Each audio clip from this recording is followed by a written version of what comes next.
I walked alongside my father, holding his right hand, running to keep up pace with him. All my clothes were new, the black shoes, the green school uniform and the red hat. My delight in my new clothes was spoiled by the fact that it was the day on which I was to be sent to school.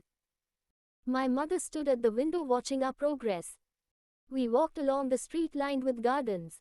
There were crops, prickly pears, henna trees and a few date palms. I asked my father why I am sent to school. I told him I would do nothing to annoy him. My father told me that school is not a punishment. It is a factory that makes useful men out of boys. He asked me if I did not want to be like him and my brothers. I thought there was no need for them to drive me away from the comfort of my home and throwing into the school which looked like a fortress, stern and grim.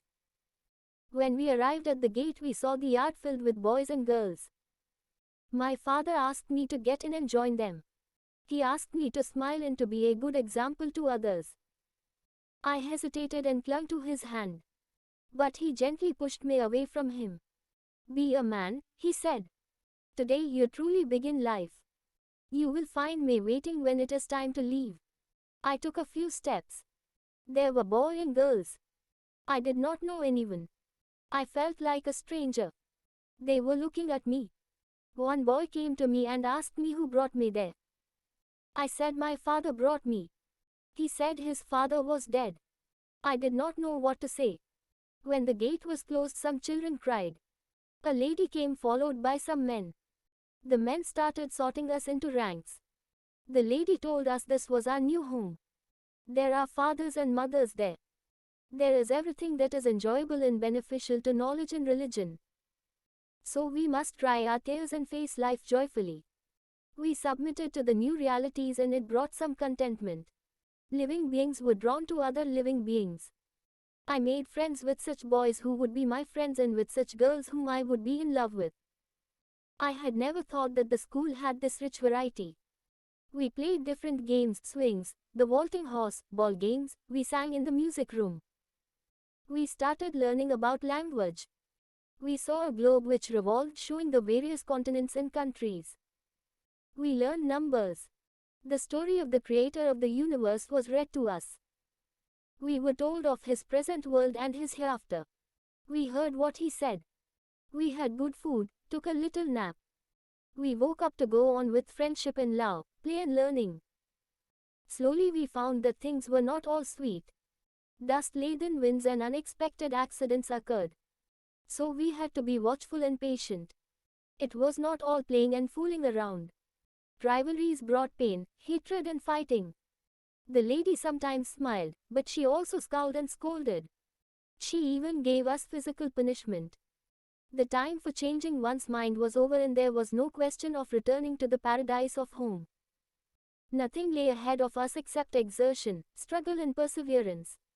Those who were able took advantage of the opportunities for success and happiness amidst all the worries. The bell rang announcing the end of day and work. The children ran to the gate which opened again. I bid farewell to friends and sweethearts and passed through the gate. I did not see my father. I waited. He did not come and so I decided to go home on my own. When I had taken a few steps, I saw a middle-aged man whom I knew. He came and greeted me and asked me how I was. When asked how he was, he said it was not all good. He again shook my hand and went away. I went a few steps further. I suddenly stopped as I did not see the street lined with gardens. Suddenly I saw many vehicles on the street. There were crowds. There were heaps of rubbish on the sides of the street. There were no fields. High buildings were there. There were many children on the street. Disturbing noises were heard in the air. At different points magicians and snake charmers performed. A band announced the opening of a circus with clowns and weightlifters walking in front. A line of trucks with soldiers passed. The siren of a fire engine shrieked. There was a fight between the passenger of a taxi and its driver. The passenger wife called out for help but nobody answered. My head spun and I went crazy. How could all this happen in half a day, between morning and sunset? I would find answer with my father at home. But where is home? I could see only tall buildings and crowds. I know I had to cross Abu Khoda to reach home. But I could not cross because of the continuous flow of vehicles and the shrieking of the fire engine, which was moving very slowly. I wondered when I could cross.